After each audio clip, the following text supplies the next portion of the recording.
Hello and welcome to Let's Talk About It. This is Taylor, your host, and today we are going to be talking with two people from the hit Netflix show Love is Blind. If you've not watched the show yet, this episode will contain spoilers as we are talking with a couple who is still together from the show.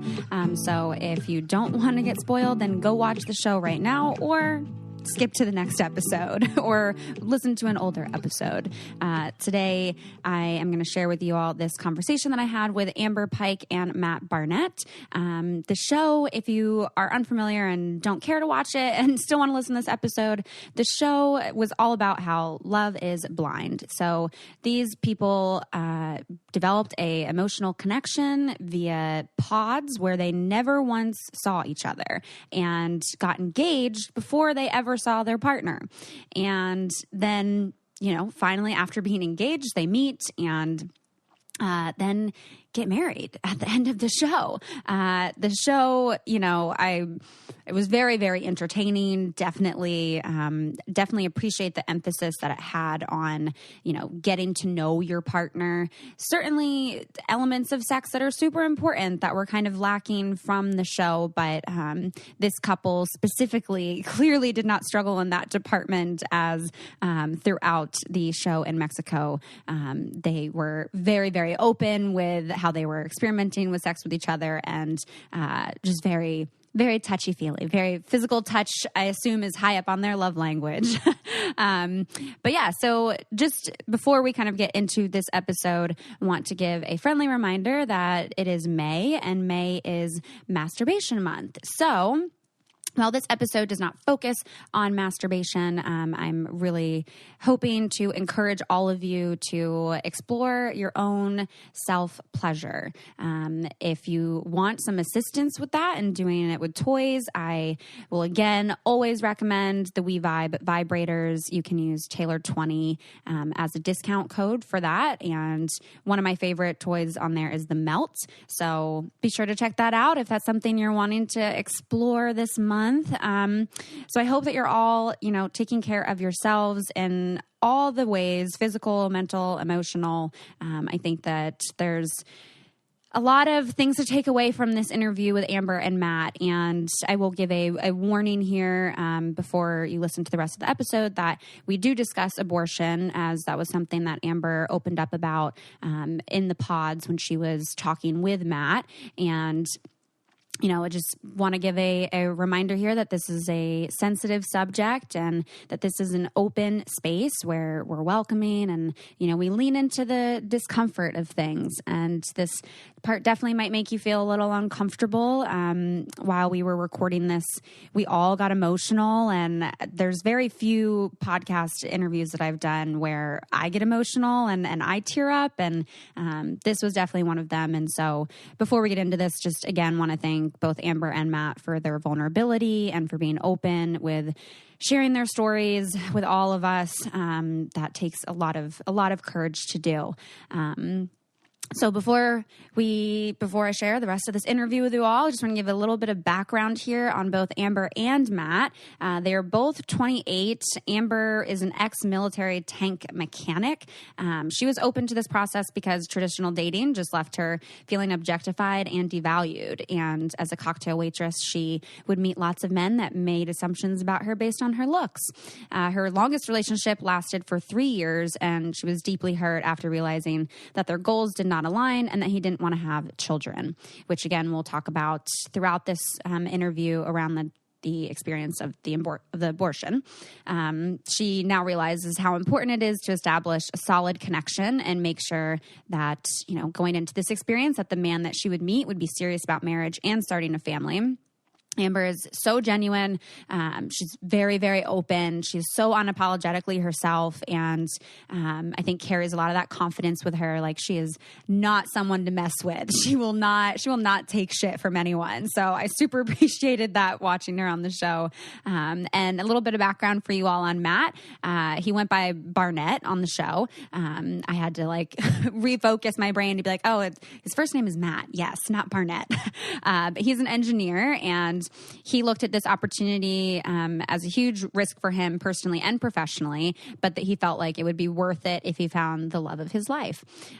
Thinking back on his past relationships, Matt had realized that he was putting other people's happiness in front of his own, and that he wanted to be loved so much that he was blind to the fact that his significant others weren't good matches for him.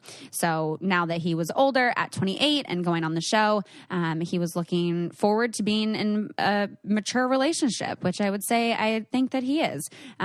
He was looking for someone who was in it for the long haul, and he wouldn't just pick up and leave when things started to become mundane or when life gets messy. And let me tell you, Amber is far from mundane, and I think is very, very skilled to deal with life when it gets messy. So with all of that said, I'm super, super excited to see how you guys feel about this episode, what your thoughts are afterwards. If you want to make sure to follow us on the Instagram page at Let's Talk About It _podcast, and leave comments. Let me know what you're liking about the show, or you can also leave that feedback in an iTunes review, in a star rating, or just in a sentence or two of, your favorite episode, maybe what you like specifically about this episode with Amber and Matt. Just love getting feedback from you all and knowing that what we're sharing here is helpful for you in some way. And if you don't get emotional during this episode, I'll be very surprised. But also hope that, you open your mind, open your heart, and are ready to feel all the feels. So let's talk about it.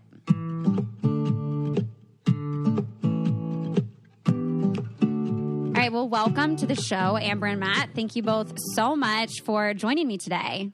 Thanks for having us. Thank you. Yeah, you guys are still in Atlanta, right? You're living in Atlanta? Yes. Yes. And did you guys both grow up in Atlanta? No. I am born and raised in Georgia, but I'm from Augusta. Matt's. I'm from the area. Yeah. Metro. Yeah. So, That was one of the things that I did appreciate about the show, was that everyone from the show was living in the same place. So you guys didn't have to worry about like long distance dating really, or figuring out like, what state you're going to live in. I thought that was nice. That could have gotten really complicated, especially since the premise of the show was to see if you were going to get married. Like, wait a minute, how are we supposed to know if we're going to get married if we've only got a month to decide where we're going to live? And jobs, that would have been a disaster. Yeah. Do other reality shows not do the same area, like The Bachelor? No, Bachelor, everyone is from all over. So then after the show, you have to kind of figure it out. Nice. Yeah. Nice. Yeah. Different challenges on different shows. I want to ask you guys just a little bit about what your dating looked like pre-show. Like before you guys went on this show, was there an emphasis on looks in dating? Like it seemed like a big part of Love is Blind was, just trying to deepen that emotional connection, and the connection not being based off of looks. Amber looks at Matt. I always go for pretty girls, I think the context of that comment was me talking about like I think they asked if I was into boobs or butts or something like that. Yeah, I do remember that. And then I was like, I always go for pretty girls, like girls that have pretty faces in my mind, and maybe it just didn't look that way. But anyway, I was like, okay, yeah, cool. And no, I mean, I don't know. Dating was dating apps for me. I didn't really, I lived kind of far away from any social life.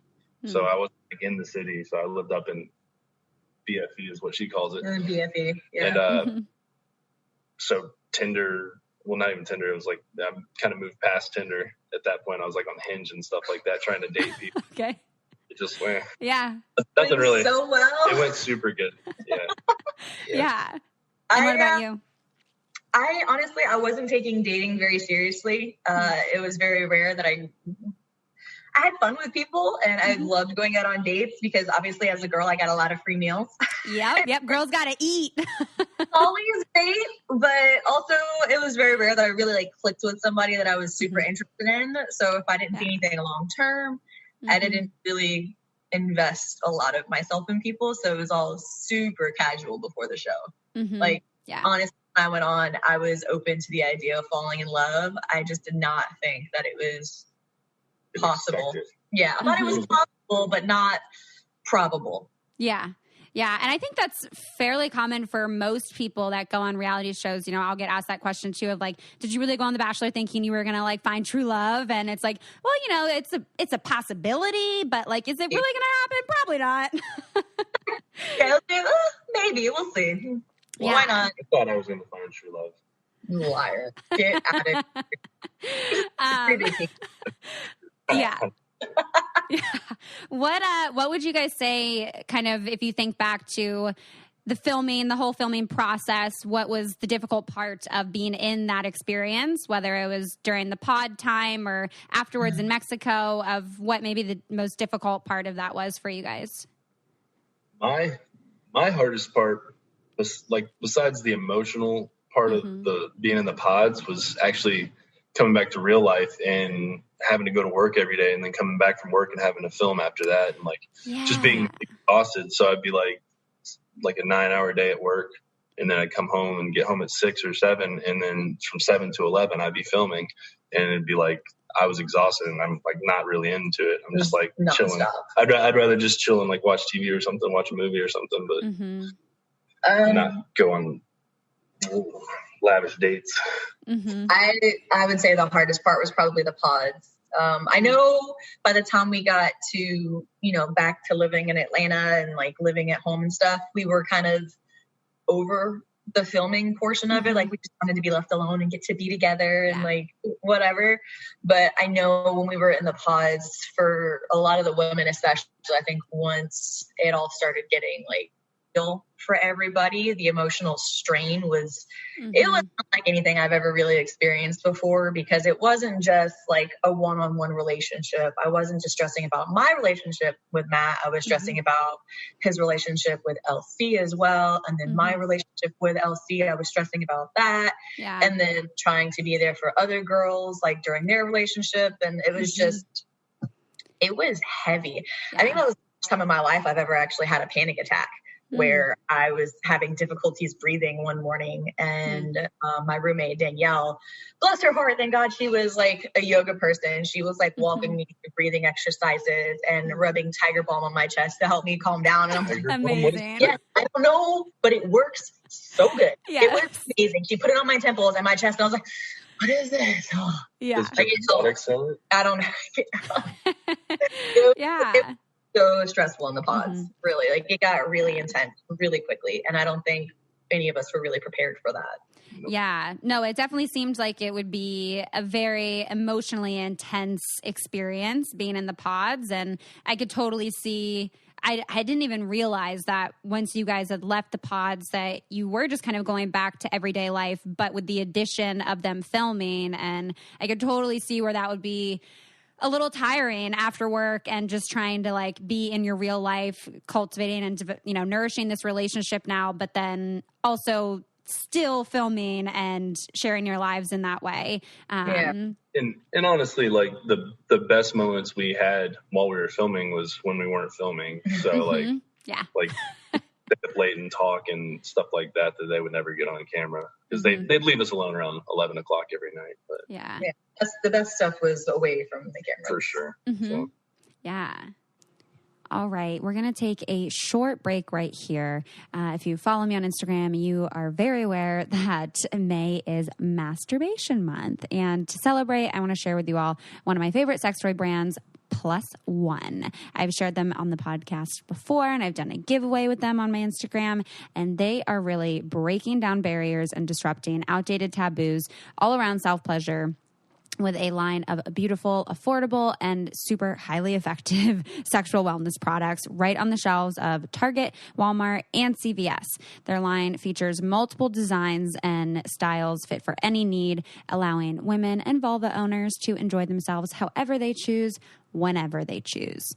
Masturbation is a practice of self-love. You can discover what you like, whatever feels good, love yourself first. And once you know what you enjoy, then you can so much clearly and more effectively communicate this to your partner to help improve intimacy. So right now, you guys can check out the +1 toys at Target, and you can order it online from Target, get your pickup order, get your delivery order, whatever it is. One of my favorite toys from them is the air pulsing arouser, but definitely be sure to also check out their new wand. Really, really love them and everything that they're doing. Their Instagram is also a great place for some resources, and just some of that extra empowerment and support for exploring your own relationship with masturbation and solo sex. So be sure to check out Plus One, available now at Target. And now we can get back to the show.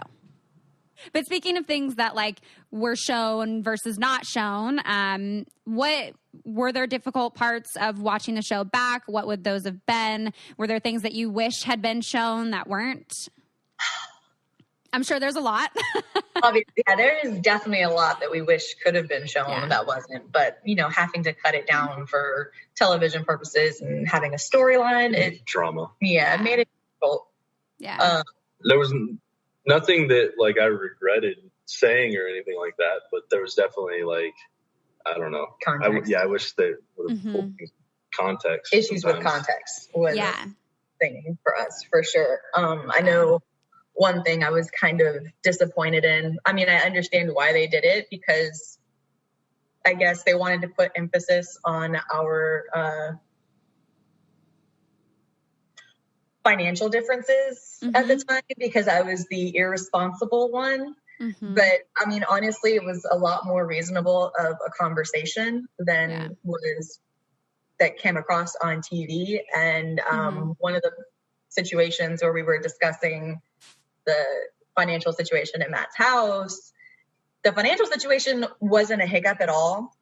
And all of the serious moments that they showed between us was actually related to an entirely separate conversation that was really serious for us and was such a big deal. And it was so emotional that I kind of hurt my feelings that they changed what that moment was about. Because we were getting really emotional because Matt had made a very typical Matt comment where he says things and doesn't realize like how much it hurt my feelings. And he said, well, what if we can't have kids? All of a sudden, our lighthearted conversation about finances got really serious really quickly. And that's where, the sad faces and the teary eyes all came from. And his like, oh shit face was because he realized he probably shouldn't have said that. Like, What if we can't have kids? And she like reacted and I was like, oh no. It was, no. It kind of hit me in a way that he wasn't expecting. And, I don't know. It was such a sentimental moment for us. And he just kind of walked over and held me. And it was a deep moment, but the context of it got misplaced, and that kind of hurt my feelings a little bit. Yeah, that's so valid. I even think about my own experience there, where obviously it was not necessarily in terms of a romantic relationship, but where context is left out, and it's so important. And that like struggle to sit with the lack of control that you have in that scenario is really difficult. But that sounds like it was a very emotional moment for the two of you. Yeah, we had a lot of those. I don't know. I was surprised that the concentration of our relationship ended up being our finances, because we didn't actually have any issues with that. And we had so many other things that were going on with us that we thought, hey, they've got plenty of footage of us getting into shenanigans. They don't need any drama, really. But, we had no idea about all the things that were going on behind the scenes. So they love you. Yeah. Well, and finances are, an important part of a relationship. And I think for at least the people I've talked to, it was refreshing and nice to see a conversation around finances within a relationship portrayed on the show. Because I don't really think that they showed conversations around finances with any other couples. And that is a very real part of a relationship. And, part of what we saw were you two being very honest with one another about that? Yeah. Yeah. Well, I think I was one of the only people that were like made it to the final rounds that grew up in the situation that I did, and the single parent home with the financial difficulties, like growing up in the working class like I did. So that was, I guess, being the only person that grew up that way without the full, I don't know. It made a difference for they focused on that socioeconomic difference between us. Yeah. That was when when you guys went to your home, there was a moment, I'm going to paraphrase it because I don't remember it exactly, but where you could just see Matt like almost like falling for you in a totally new way, like seeing your home, seeing your family, seeing how much they loved you. Like your mom literally made me tear up because she was just like so protective of you, and it was the sweetest thing. But it really felt like, I'm sure viewers were able to feel connected to you, to see just someone being real with their life. And I thought it was like such a very sweet, sweet moment. I was like, oh. Oh, and her mom lit into me. Just asked a bunch of questions to make sure like I was in it for the right reasons, and she was. It was right out the gate. You hadn't even been in the house yet. You were still outside, and she was like, "What are you doing?" Oh, that wasn't even the full extent. So. No, we actually went to my best friend's house, and you didn't get to see any of my family or friends that got to meet Matt. But we actually went to my best friend's house and had a cookout. And my mom was just grilling him. I was like, wow, Mom, these are really good questions. Why didn't I think of that? Yeah, like, you should have asked these questions in the pod. Yeah, you're like, Mom, I needed these in the pod. I was very unprepared. That's great. Yeah, like she was grilling him. And I'm like, yeah, what is your answer to that, Matt? Why? Like, it was quite a day. And I'm pretty sure, if I'm remembering correctly, when we watched that episode, we actually both teared up when we were watching that, because I didn't know my mom said those things, and I didn't know he said those things about me at the time. That was when I was sitting on the Jeep. Yeah, that was it was a very emotional day for reasons, and I don't know, looking back on it and seeing how it all played out, I think that was one of the most honest moments, after the pods that we really had shown to the world. And I don't know, I've never been really scared to take somebody home because I am so proud of my background. Like, I grew up poor, and I am okay with that because my mom taught me how to work hard. Contrary to a popular belief, like, I am a hard worker, but I also understand like the value of people and the value of like being happy and content in your own life. Placing that, making that a priority over just making money. So like, I have no regrets about where I came from. And my mom, I know she was really embarrassed with the way that it was portrayed on TV. And I remember after the show came out, she called me and she was crying and she apologized. She's like, I'm so sorry I even let them that. Like, I'm sorry that this is the way that, you're being put out to the world. And I'm like, I had to stop her because I was like, don't ever apologize. Like, I am so proud of how I grew up. Like, and it made me a much stronger person. It made me who I am. So I was glad Matt was able to see that. Like, seeing how I grew up, he kind of saw what is actually important to me. And it's not, material.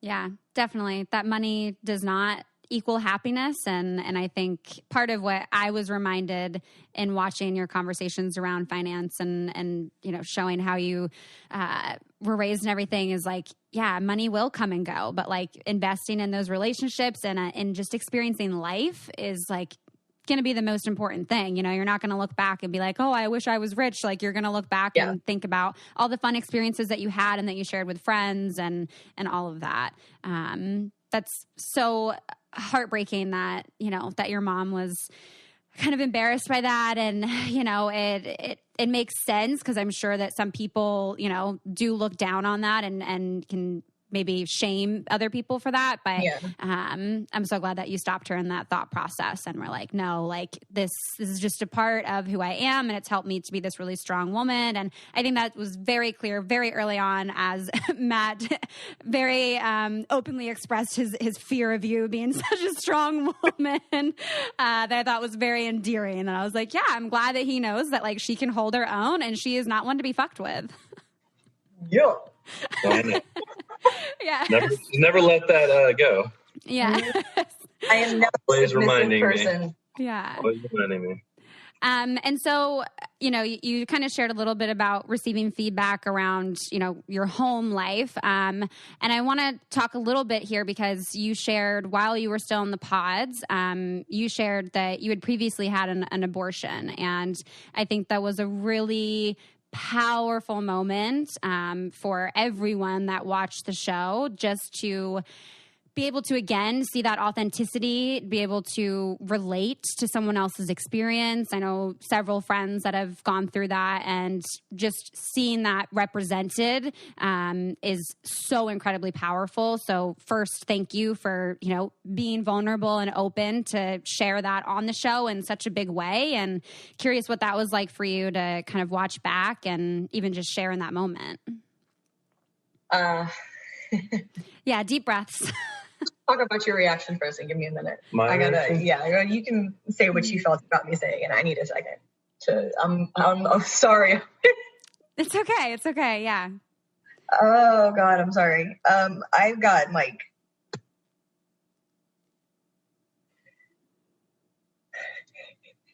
Matt, I'm going to ask you. Sorry. Okay. I've said on interviews before, I knew some stuff came about, and I think by the time I had gone on the show, it had been about a year and a half since that had happened, and I thought that I had, dealt with it the way that I needed to, because there was such that dark period, and once I recovered from that, I thought I was a lot stronger than I was, and I didn't realize once it came to talking about it, it was obviously a big part of who I became at that point and what I was looking for in a relationship. And it was pivotal to my damage that, a relationship is going to have to deal with. And I was having a conversation with Vanessa Lachey, and, she was asking me questions, and the core of the answer to that question was centered around my abortion. She asked me why kids were so important to me, and that just kind of came bubbling out, and I broke down, and I didn't realize that I was still so emotional about it. And once I realized it was still such a big deal for me, I needed to know how Matt was going to feel about it. And I needed to know that in whatever relationship that I move onwards to, I can't, plan a life with somebody without, first of all, knowing their opinion about what I did, and making sure it's not something that they couldn't deal with and their partner, but then also how he would be able to cope with it, with my emotional damage from it. And that was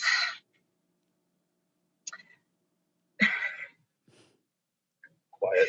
He was. I think he was as understanding as he knew how to be. He was taking it all in, and I think he was scared to say the wrong thing, and he was just trying to be there for me. And he was he tried to make me as comfortable as possible and know that he understood what I was saying, and I didn't have to explain myself, that I don't know, his feelings didn't change about me because of it. And it was, I think I have no regrets about putting it out there, because I've had some really disturbing comments and hateful things messaged to me. Not everybody is obviously is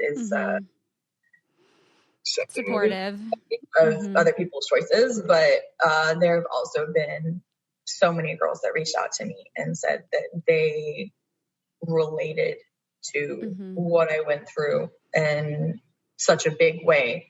And I think that a lot of the perception around that topic in social media, it's either you hate yourself afterwards for doing it, or you're a heartless person and have no regrets. They don't leave room for middle ground. Yeah. Where, you might regret your decision, but then in the same sense, it's such a complicated thing, because I cannot say that I regret my decision. Yeah. I do say that it destroyed me and it broke me, and I still feel an immense amount of sadness over it. But also, at the time I made the decision, I made that decision out of love for somebody else. Yeah. I knew that it wasn't what I wanted. And I think that was the first time that I really realized what I'm willing to do for somebody when I'm in love with them, and it scared me.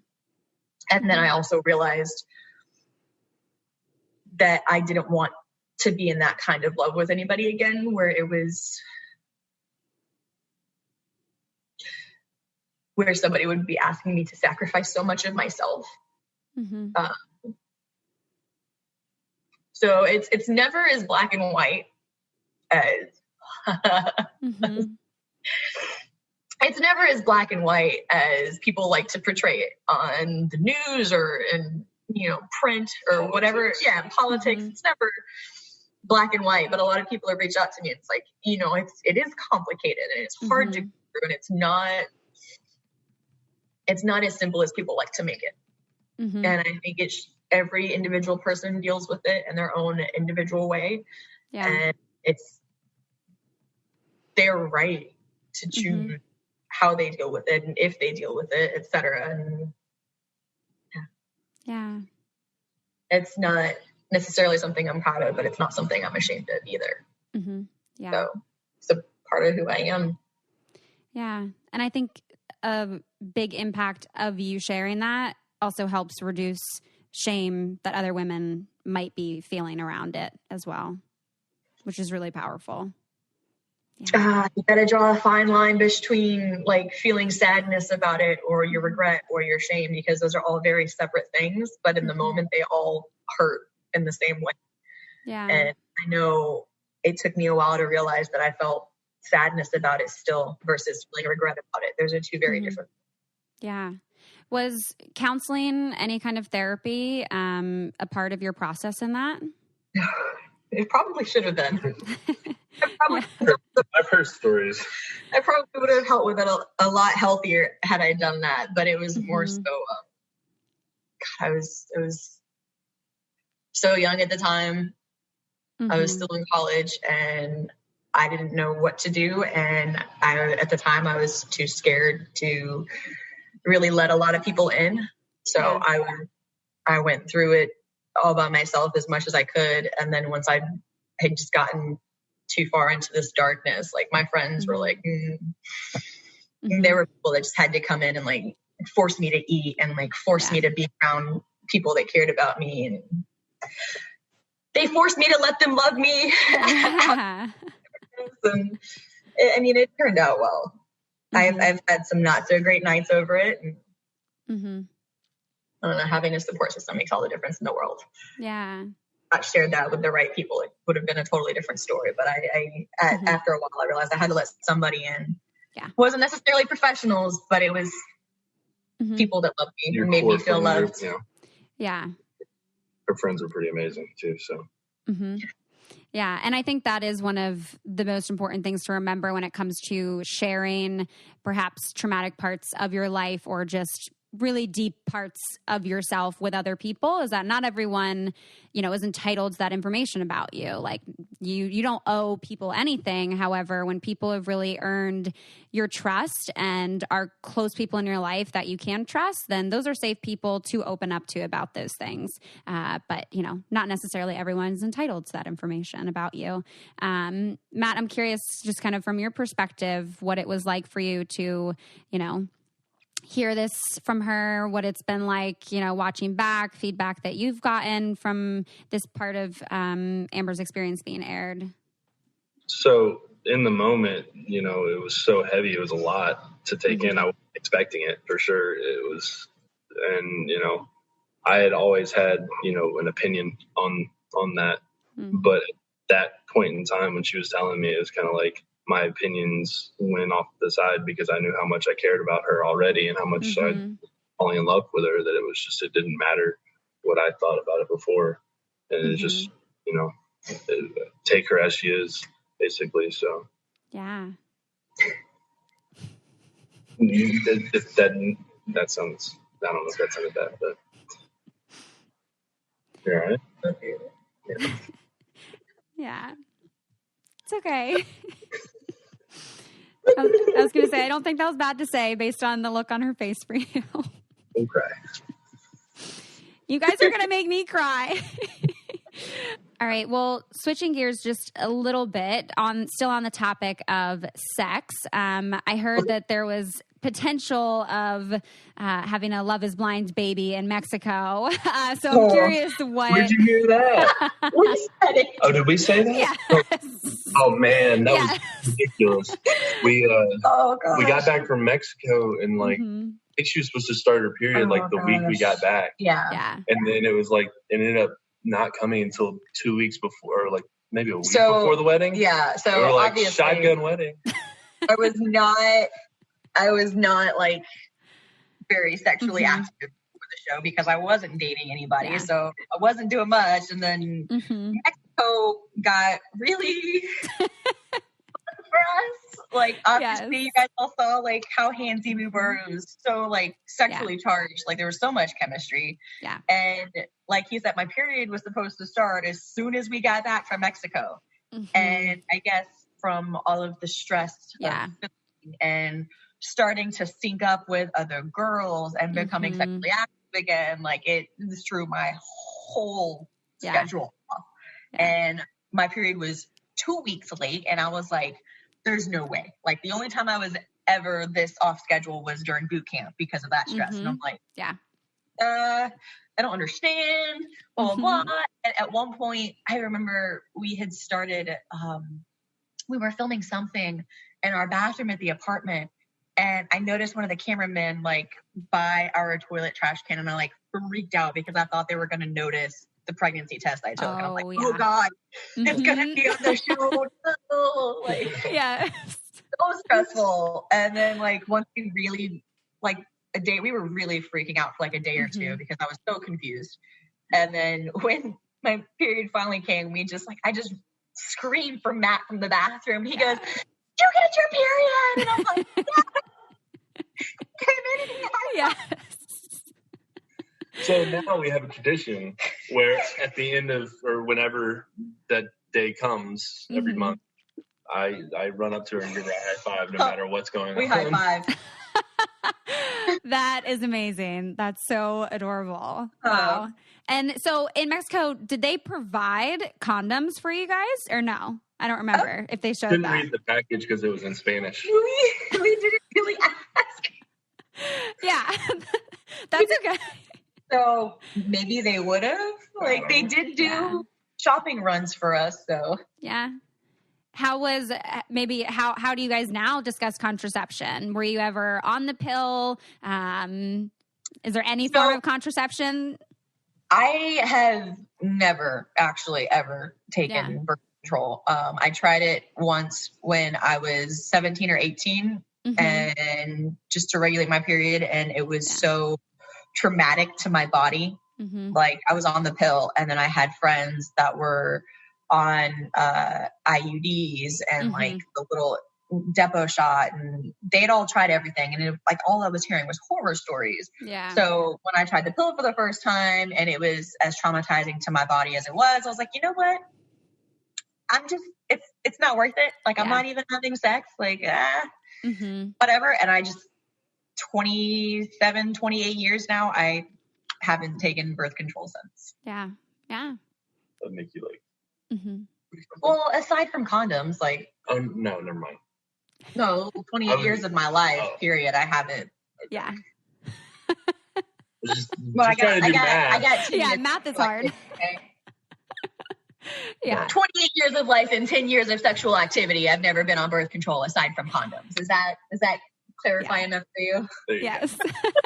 And what discussions, if any, are you guys having around kids now? Is that something that you guys want? Is there a certain timeline that you're thinking of for that? We want kids. We want them at some point. We're not trying not to have kids. Or not, I'm still pull out all day. Yeah. Pull out method. Yeah. We're not actively trying, but if it happens, it happens. We do want kids someday, but we know we're not really ready for them yet. We have to mature a little bit more. Yeah, I told him I think I might want to start trying next summer, but also that's a play by ear kind of deal. We don't know yet. Yeah, plus we might miss out on this summer, so we might have to push it back. Yeah, we might have to make up a whole summer before we... Very true, very true. I didn't even think about that. I think we have pretty much established, though, that between the two of us, our kids are going to be super weird. They will have a lot of personality, and that is not a bad thing. I'm terrified for them to be teenagers if they're anything like either of us, and if they're a combination. Yeah. Oh, God. I can see the combination going both ways. Yeah. And I mean, too, your guys' lives have changed a lot, I would imagine. I'm curious how things have been for you both post-show now that, I mean, the show really blew up and there's a lot of other opportunities present for both of you and, you know, just a lot to process emotionally and mentally, right? Yeah. Yeah, I mean, the first couple of weeks were kind of weird.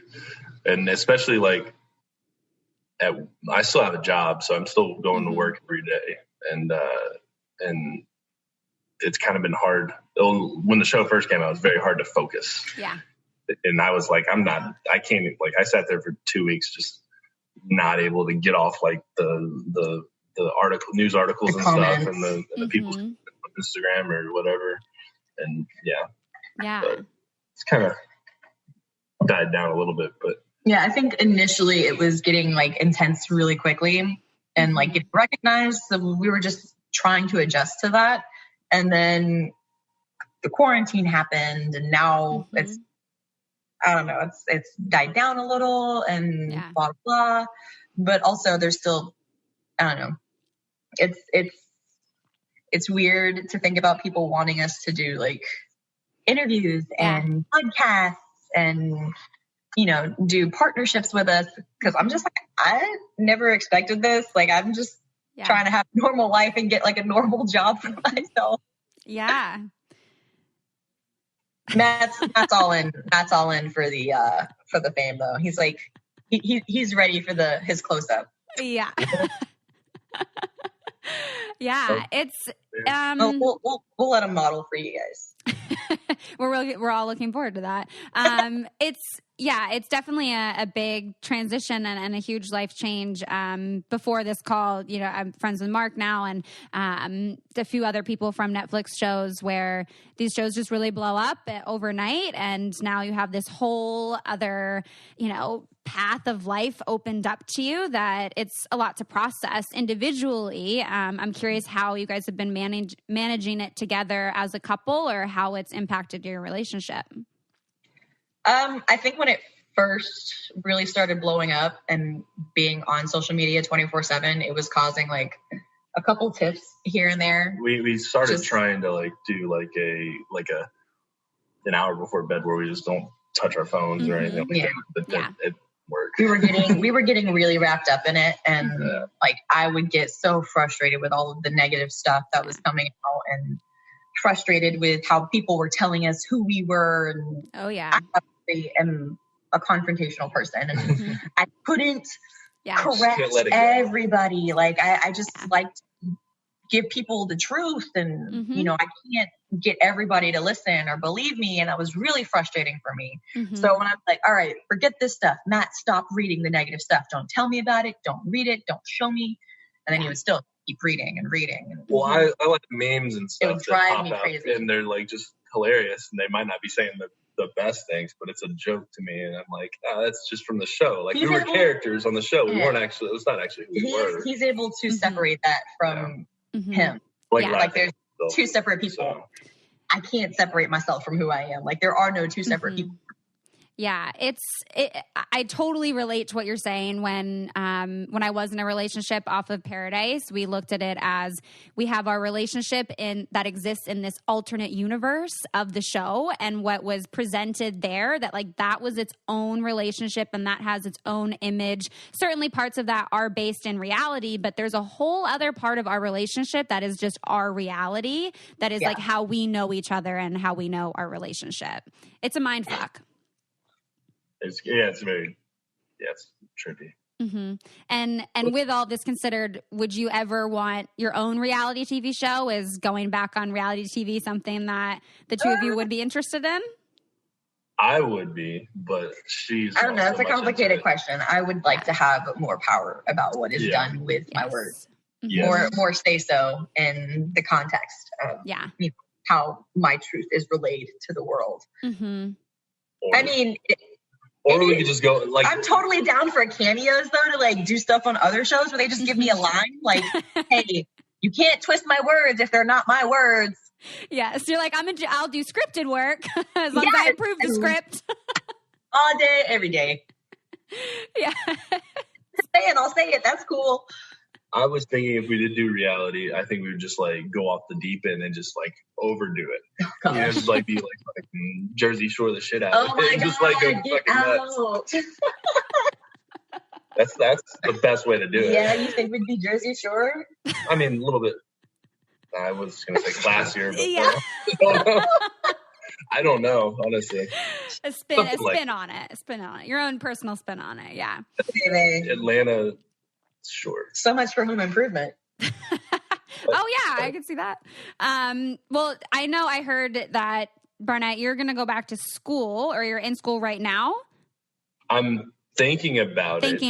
Depending on how she's looking. She's in school right now. Yeah, I just recently take classes and I'm studying for a test for a new career field for myself.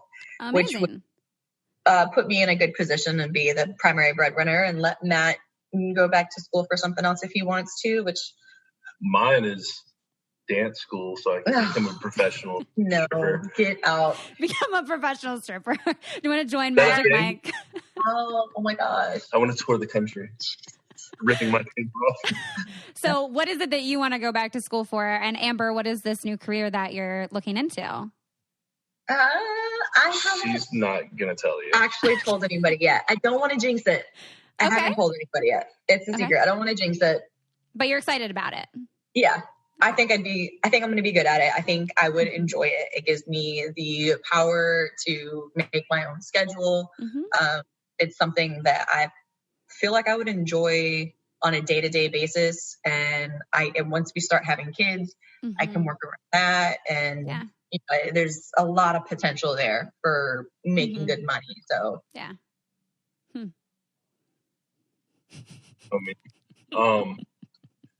I don't know. Now I kind of don't want to say it because I'm like, maybe I'll jinx it. But no, I'm not sure yet because I have two paths that I want to go on, and one is just getting a business degree and starting my own company around dogs. Around dogs. Yeah, we're and the other big option was animal people. The other option was something along the lines of trying to figure out a way to go back to school, because right before I graduated from college, I was working at PetSmart, and I fell in love with working with dogs every day. And I think if I could have gone back at that time, I would have gone back and done a route that was more towards like veterinary school or something along those lines, which, I started off going to school, I think it was biomedical engineering. Yeah. So I was trying to turn that into some medical degree, like being a doctor somehow. But I kind of didn't know. I kind of got scared, I think. I had friends that were in school, so I kind of turned my attention towards what they were doing because it seemed like something that would be more, less difficult. So you were young, it was college, you went with the crowd instead of trying to... Yeah, I didn't really know what I wanted to do yet. So, I mean, I could have been undecided up until like my senior year of college and still not really had... I'm very bad at decisions. Very hard. It's very tough for me to make a freaking decision. Me. I have to think about it a lot. Yeah, you're taking 4 years. You're taking everything into consideration. And I love even just as you talk about this and what you're passionate about, just Amber looking at you, just like your whole face lights up. And I'm like, God, you guys are so cute. Jeez.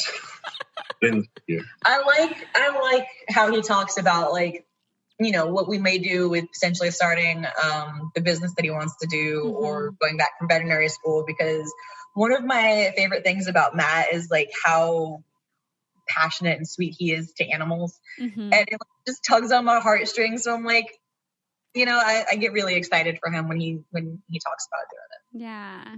I love that. Well, we have to wrap up a little bit, but I guess my last question for you both would be, what is something that you've surprised yourself or that you've learned about each other in quarantine?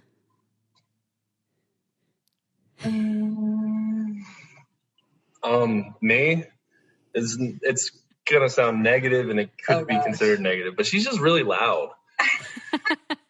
Everything that she does for being such a small person, like she walks loud, she whistles loud, and we're in a tight space in an apartment. It's very loud. That's me. I'm a heavy walker. People say that about me. In my defense, in my defense, the heavy walking, I was in the military for 8 years. But you see it in high school, and heels out, just how I step. Yeah. And then also, I project. I'm a loud person because I was in theater from the time I was in first grade up through college. So I project no matter what I'm saying. I feel you. Yeah. Everyone needs to hear me. Yeah. I'm on board with you, Amber. I'm the same way. I'm only partially sorry about that. Yeah. Not a negative thing at all, just an observation. Amber, what would be something for you? We're downstairs neighbors.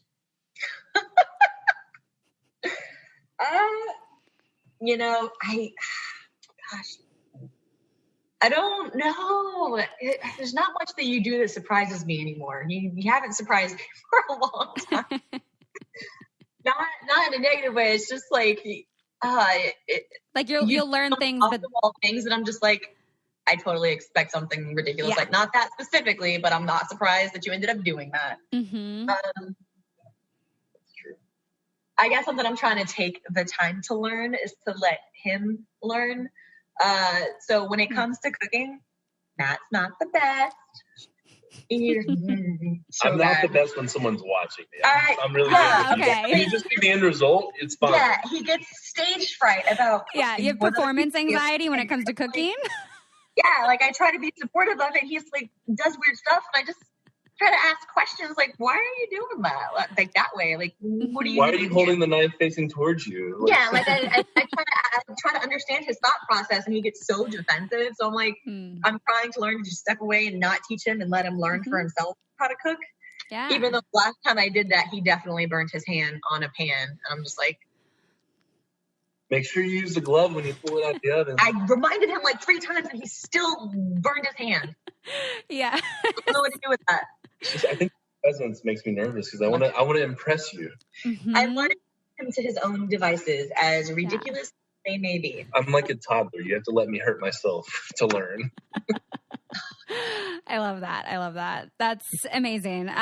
Thank both of you so much for taking the time to share with me, for being really, really vulnerable. And I know it's been super helpful for listeners, just exciting to learn more about both of you, but also to, feel this level of relatability and helping reduce stigma around some of these things. So thank you guys both so much. If people should look out for you anywhere specifically, maybe your Instagrams, or if there's anything exciting coming up that you guys are going to be sharing that you want to tell people to look out for, where could they find you? My Instagram handle is the same as my TikTok, which I haven't done anything on TikTok yet. We're still trying to learn that. Yeah. I'm doing so good on TikTok. We're trying to learn that to figure out, social media. At Atypical Amber, which is pretty much the same as my Twitter, which I also don't really use that often. So if you see anything, it's going to be on my Instagram. Yeah. For the most part, same. Sometimes I'll get drunk and put something on Twitter, but it's just it's rare, okay? Oh, God. Yes. Amazing. But Barnett is blind. Which, Barnett is blind from Love is Blind. Had to make it so that people could find me. Yes. Like, nobody's going to say, who's Matt Barnett? Nobody's going to be looking for Matt Barnett. So, I made Barnett. Awesome. I should have said my name was, like, something ridiculous. I should have got my middle name. Donovan. Matt Donovan. Barnett. Okay. Huh. Yeah, it took me like a while to connect that your first name was Matt because just so used to hearing Barnett. And I was like, okay, yeah, Matt. Yes. Those memes are my favorite, where people get really confused when I call him Matt, and somebody made a comment on something. I don't remember what it was, but at our wedding scene where I was like, so I'm Amber Barnett now. And somebody was like, she doesn't even know her own last name. Barnett is his first name. I'm like, no, his first name is Matt. And somebody corrected them. They're like, wait, what? Like, they're shocked. That's hilarious. My very first date with you, it was me clarifying, my name's Matt, but my close friends call me Barnett. So, by Barnett. Yeah. Basically, because there was another guy on the show whose name was Matt, and I guess they asked if we had nicknames or something like that, and I was called Barnett in baseball, and I was the first one to respond, so they said, you're Barnett now. See, and that was something else actually that I liked about him, is because I got called by my last name a lot too for athletics and military stuff. So called me Pike all the time, and so I was like, all right, you get called by your last name, you probably run the same kind of circles I do. Like, I can dig that. Yeah, I mean, all my friends it was another plus on the very first day. They're used to calling me, so they would have felt like it was weird if I was Matt on the show. So. Yes. First time I met the twins, they were like, so do you call him Matt or Barnett? And when I said I called him Barnett, they were like, oh, yeah! They're like, she's in. Yeah, she's in. We like her. Twins are my best friends. They're well, so glad you explained that. That was going to be so confusing. I mean, you saw Brett talk to me in the fitting room or whatever, but that's really the only person. Yeah. Well, this was so great. Thank both of you. I super appreciate you guys. Yeah. Thanks for listening to us talk about everything and nothing. Well, everything. But even the things that are nothing really end up being something to somebody. So you never know. Yeah. But no, I appreciate it a lot. Thank you. All right, that does it for today's episode. Thank you so much for making it all the way through and keeping your ears, your hearts, and your minds open. It would mean so much to me if you could take a second or two after listening to this episode to leave a review on iTunes and let me know what you're enjoying about the show. I love reading, what your favorite episodes are, where you guys listen, and definitely feel free to share this with a friend. I mean, part of how we break down the stigmas around these topics is by talking about them, right? And sharing them with more people. So definitely share the podcast. And again, really wanting to include all of you in this podcast. So if you have questions or you want to share a thought or an experience, please send in a voice memo to ask.letstalkaboutit@gmail.com. And I'm really excited to keep having these conversations and breaking down these stigmas. So thank you all so much. I hope you have a wonderful rest of your week, and I'll talk to you next time.